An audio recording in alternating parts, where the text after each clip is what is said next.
वंदे पुरुषोत्तमम। विधि का विधान।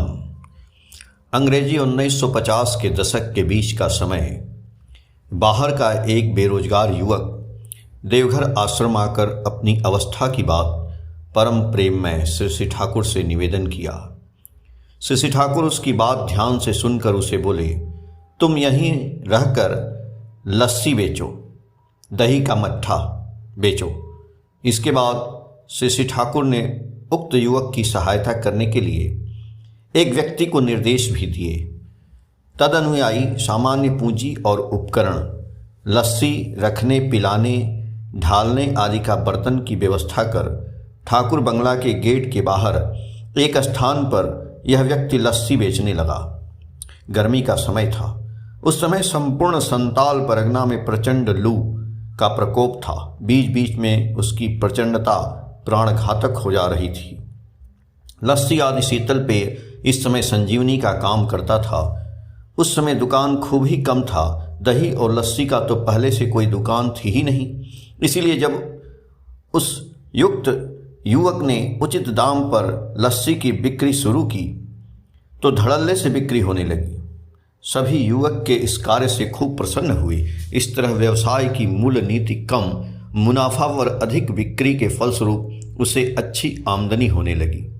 लगभग 1.5 मास के बाद आया बैसाख का नववर्ष उत्सव। उस समय उत्सव 7 दिनों का होता था। उत्सव के 1-2 दिन पहले और बाद तक काफ़ी भीड़ रहती। युवक के लस्सी की बिक्री इतनी बढ़ी कि वह पूर्ति नहीं कर पाता था। परम दयाल ने उसकी कर्महीनता को एक आदर्श कर्मी जैसा परिवर्तित कर दिया। आनंद, उच्छलता और सिहरन से युवक ने एक अनिर्वचनीय भाव अनुभव किया। धीरे धीरे उत्सव में समागत भक्तों के वापस लौट जाने पर स्वाभाविक रूप से लस्सी की बिक्री में थोड़ा ह्रास हुआ, लेकिन पूंजी में वृद्धि और पूर्व की तुलना में अच्छी आर्थिक अवस्था के कारण वह पहले की तरह आनंद से ही था। श्री ठाकुर का एकांत अजच्छल आशीर्वाद उस पर वर्षित हुआ है। यह बात वह सदा स्मरण रखता। सब ठीक ठाक ही चल रहा था, किंतु और कुछ दिन इसी तरह से बीतने के बाद एक दिन हठात उसके कुछ तथाकथित शुभ चिंतक, जिन्होंने बुरे दिनों में कभी उसकी ओर ताका भी नहीं होगा, आ उपस्थित हुए और उसकी खोज खबर लेने लगे। एक दिन एक व्यक्ति उससे बोले, क्या रे, लस्सी की बिक्री तो अब पहले जैसी रही नहीं। तुम बगल में थोड़ा तरकारी रख सकते हो।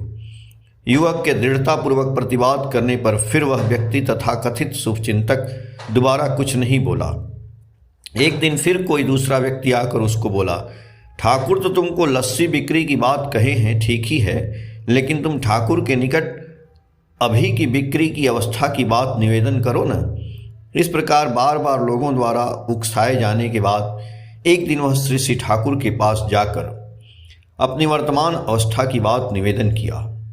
सब सुनकर उन्होंने जोर देते हुए ही कहा, तुम घोल बेचिस, तुम लस्सी ही बेचना। श्री ठाकुर के पास से वापस आ उसने प्रतीक्षारत अपने उस तथाकथित शुभचिंतक व्यक्ति से कहा, नहीं नहीं, ठाकुर ने मुझे लस्सी बिक्री करने के लिए ही कहा है, इसलिए मैं अन्य कुछ नहीं करूँगा।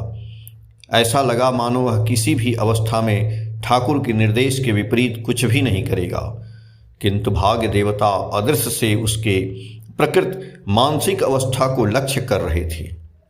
धीरे धीरे जब उसका लस्सी बिक्री एकदम बंद होने की अवस्था में आ गया तो पूर्वोक्त व्यक्ति की सलाह मुताबिक वह स्वयं ही देवघर बाजार से कुछ तरकारी लाकर लस्सी स्टॉल के बगल में रख कर बेचने लगा। उस समय ठाकुरबाड़ी के बाहर तरकारी की कोई दुकान नहीं थी। प्रथम दिन ही उसकी सारी तरकारी क्षण भर में ही बिक गई। खरीदार अनेक ही, जिन्हें उस दिन जल्दी बिक जाने के कारण तरकारी नहीं मिल सका था, उसे और अधिक माल लाने के लिए बोलने लगे। अगले दिन से वह पर्याप्त माल लाकर बिक्री करना शुरू किया और लाया और बिक्री हुआ। धीरे धीरे उसके मूल बिक्री की वस्तु, लस्सी बेचने का सामान सब हटने लगा। कारण तरकारी पसारने के लिए अधिक जगह की जरूरत थी। इसी तरह एक दिन उसके बिक्री के स्थान पर सिर्फ तरकारी ही देखी गई। लस्सी विदा हो गया। प्रकारांतर से कहा जा सकता है कि वह इष्ट निर्देश को अमान्य कर अपने इष्ट को एक तरह से भूल ही गया। अब वह विभिन्न हाट से यहाँ तक कि शंकरपुर जैसे दूरवर्ती हाट से भी माल लाने लगा। इसी तरह श्रावण मास आया। श्रावण मास में बैद्यनाथ धाम मंदिर में भक्तों की प्रचंड भीड़ की बात सभी जानते ही हैं। शंकरपुर ट्रेन से जाना आना पड़ता है। बैद्यनाथ धाम स्टेशन में ट्रेन में जगह मिल जाने के उद्देश्य से वह ट्रेन के प्लेटफॉर्म में प्रवेश करते ही पावदान पकड़कर ट्रेन के अंदर घुस जाता था। घटना के दिन भी उसी तरह ट्रेन जसीडीह स्टेशन से चलकर धीमी गति से बैद्यनाथ धाम स्टेशन में प्रवेश कर रही थी। अन्य दिनों की तरह ही अभ्यासवश उक्त युवक ट्रेन के सबसे निचले पावदान पर पांव रखा, किंतु उस दिन वो ट्रेन जसीडीह से ही भारी भीड़ भर करके आई थी। युवक का डब्बे के अंदर घुसने का सारा प्रयास व्यर्थ हो गया। ट्रेन के पावदान पर भी यात्रीगण खड़े थे। युवक चित्कार कर भीतर घुसने देने के लिए जगह नहीं दिया युवक को। धीरे धीरे ट्रेन प्लेटफॉर्म में प्रवेश करने लगा। युवक चित्कार करता जा रहा था।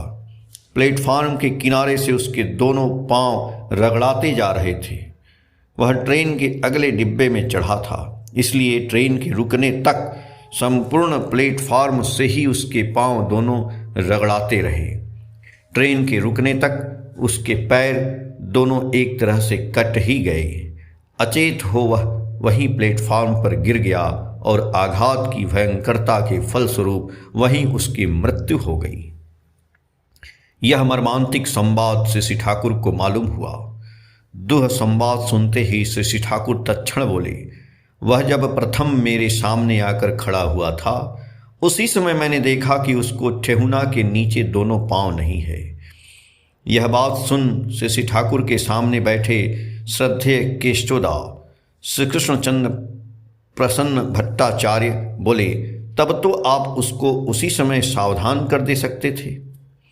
श्री ठाकुर बोले, वह पहली बार कितना दिन पहले मेरे पास आया था। उपस्थित लोगों में से एक ने हिसाब कर बताया, जी लगभग 6 महीना हुआ होगा। श्री ठाकुर यह सुनकर बोले, मैं यदि उस समय उसको यह बात कह देता तो वह 6 दिन भी नहीं टिकता। श्री ठाकुर की इस बात में मनोविज्ञान का एक चरम सत्य प्रस्फुटित हो उठा। मनुष्य जब जिस भाव में रहता है वही भाव उसको पूर्वापर आगे पीछे परिचालित करता रहता है। युवक के मन में यदि यह भाव रहता कि उसको ठेहुना के नीचे दोनों पांव नहीं है तो वह निरंतर इसी मानसिक भाव के द्वारा परिचालित होता। इससे क्या उसकी अनिवार्य परिणति शीघ्र घटित नहीं होती, बल्कि विपद तारण परम दयाल इसके विपरीत भाव से उसे नियंत्रित कर मृत्यु को रोके रखने का उपाय निर्देश दान किए थे। गुरु के आदेश पालन में ही है सर्व संशय और ग्रंथि मोचन का अमोघ निधान। वह गुरु आदेश शिरोधार्य कर मंत्र मूलम गुरु वाक्यम इस भाव को लेकर यदि उसके पालन में संकल्पबद्ध रहता तो उसे अपने व्यवसाय के लिए ट्रेन में जाना ही नहीं पड़ता, उसका प्राण बचता। श्री ऋचिनंदन चक्रवर्ती रचित पुण्य प्रवाहे से अनुदित अनुवादक देवाकांत झा 7 जनवरी 2014 पेज संख्या 42-43 से। जय गुरु।